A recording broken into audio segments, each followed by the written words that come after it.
curbside or closer to home. This morning, how you can help the city of Sioux Falls decide where to pick up your trash in the future.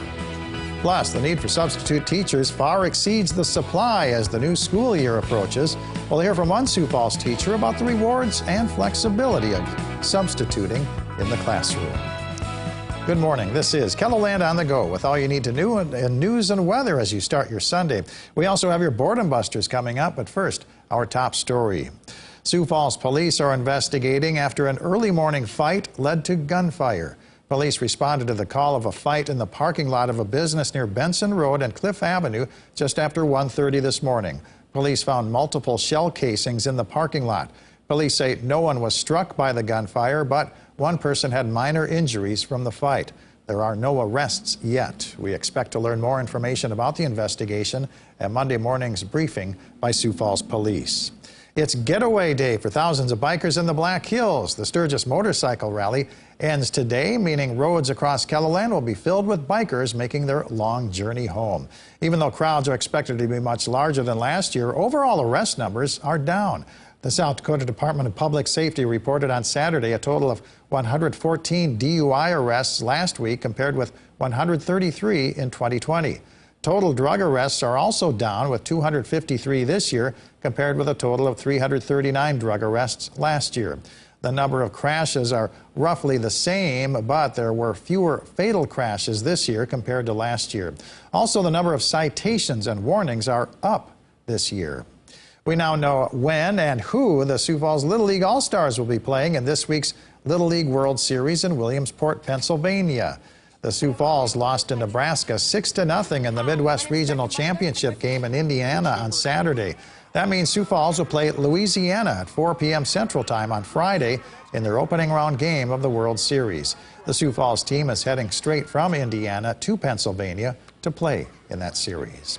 Let's get our first look at the forecast now with meteorologist Adam Root in the Storm Center. Good morning, Adam. Good morning, Perry, and good morning, everybody. It's been a beautiful start to the day out there. Cooler in some portions, but West River, it's been a little bit milder. We'll head downtown to kick things off this morning. A nice sunrise earlier. A pair of sixes at the airport with a south wind at 11 miles per hour. That's going to be a little on the breezy side as we head through the rest of your day. 59 right now in Spencer, 62 Worthington, 64 in Yankton, 66 Chamberlain, 67 Aberdeen, 71 though in the capital. You see those 70s popping up already. 60 though as you head toward Rapid City. There's the breeze. It will be predominantly out of the south at 10 to 15 miles per hour. Some gustier readings as we head through the afternoon, but that southerly wind is only going to bring in more warmth and more humidity as well as we head through the day, which will stay mainly dry beyond a very isolated shower in one part of the area.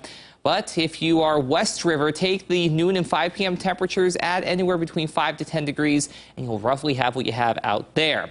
That being said, there's more heat in the short term, but a cool down in the long term. Details on the rest of your forecast are on the way. All right. Thank you very much, Adam. Well, school districts across KELOLAND are putting out a call for substitute teachers as the new school year draws nearer.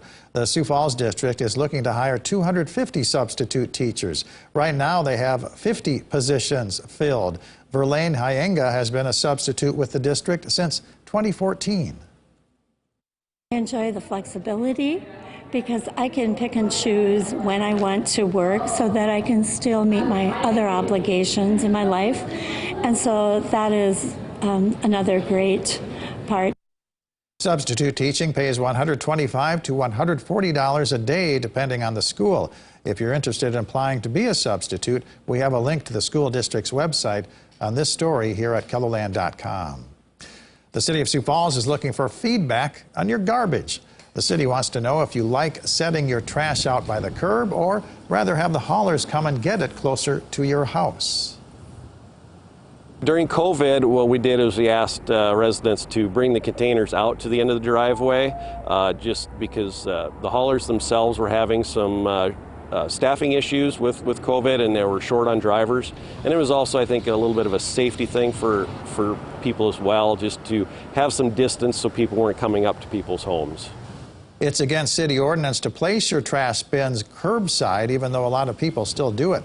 If you'd like to fill out the survey on the city's garbage collection, we've provided a link to it under this story here at KELOLAND.com. Classic car enthusiasts will want to visit a Sioux Falls bank today to check out the vehicles on display. The American Bank and Trust Car Show takes place at its branch on South Minnesota Avenue from 1 to 4 p.m. The car show also includes live music, food, and prizes. Admission is free. The Turner County Fair officially starts tomorrow in Parker, but there are some pre-fair events taking place today. There will be a community church service at 11 o'clock, a ranch rodeo starting at 2 o'clock, a 4-H animal show at 3, and a free meal at 4 o'clock in Heritage Park featuring entertainment by Gordy and Debbie.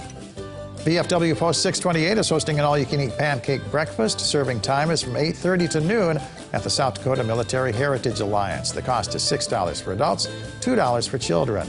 Kevin Ryan takes the stage for Sangria Sunday at Strawbale Winery in Renner. The gates open at noon. The music starts at 1. Admission is $5 a person or $10 a carload. Wild Prairie Winery in Brandon is hosting Sunday in the Vineyard. Enjoy an afternoon of wine, beer, and music by Jeff Gunderson from 2 to 5. And Wings Gymnastics Academy in Sioux Falls is hosting a 10-year birthday bash from 1:30 to 3:30. The party includes inflatables, an open gym, games, and prizes. Admission is free. Adam? Well, fortunately, the day is going to stay pretty quiet beyond a couple of showers and thunderstorms trying to hang in there this morning in the Roberts County area. That will gradually get out of here as we take a look at satellite and radar. At least one portion of the region is getting in on some rainfall today. Much of the region will stay pretty dry, with one small exception. As an upper-level trough tries to make its presence known, it's also going to try and act as a focal point for a few showers and maybe an isolated thunderstorm or two in south-central portions of South Dakota. So here we go through Futurecast, and you can see a couple of those storms trying to fire up from Yankton County all the way over to Todd and Tripp County as we head through the evening. Beyond that, not much happening. A few little showers may try and crash the party in the Aberdeen area later on Monday, but again, that's going to be just about it. Appreciable rainfall stays elusive through at least midweek, but by Thursday going into Friday, we do start to bring in a very much needed chance for some rain in the form of showers and thunderstorms, but it's also going to sweep out all of this heat. It's going to get pretty hot through Tuesday and Wednesday at times, but by the weekend we're talking about high temperatures in the 70s to low 80s, lows in the 50s. It's going to be noticeably more comfortable to be outside even as we head into the start of the next work week, and for some, the first school week of the year as well. Hard to believe September is almost right around the corner. Beyond that, the temperature outlook, like I said, skewing near to below average as we head toward the end of the extended forecast and even just beyond it as well. Highs today climbing into the 80s along and east of I-29, but along and west of the James River Valley, 90s and a few low 100s not out of the question. Overnight lows tonight falling into the 60s to near 70 degrees with highs on Monday creeping up a little bit more. Those 80s are becoming few and far between headed into Monday, while 90s and low 100s, especially West River, pop up more and more. So be careful with this heat.